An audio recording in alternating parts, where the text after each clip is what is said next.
ఈరోజు శనివారం చుట్టాలతో చికెన్ తీసుకొచ్చాను. బాక్స్లో తేవడానికి కారణం ఏంటంటే మనం ఏదో ఊపేసుకుని వెళ్ళిపోతాడు, కవర్లు వేసి ఇచ్చేస్తాడు, దానివల్ల పర్యావరణం పాడైపోద్దని నేనైతే ఈ బాక్స్లో తెచ్చుకున్నాను.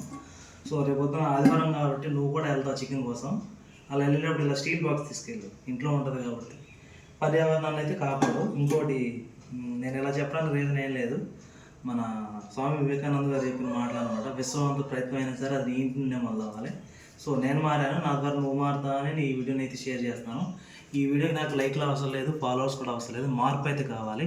రేపొద్దున ఆదివారం కాబట్టి, రేపొద్దునని కాదు ఎప్పుడైనా సరే నువ్వు మాసం తెచ్చుకున్నప్పుడు, మాసం తినొద్దని నేనైతే చెప్పట్లేదు, తెచ్చుకునేటప్పుడు ఇంటికాడ నుంచి బాక్స్ పెట్టుకెళ్ళి కేజీ తెచ్చుకో, 2 కేజీలు తెచ్చుకో, అది నీ ఇష్టం. కానీ కవర్ మాత్రం ఎట్టి పరిస్థితుల్లో వాడద్దు. పర్యావరణాన్ని కాపాడితే పర్యావరణం మనం కాపాడుతుంది, అంతే.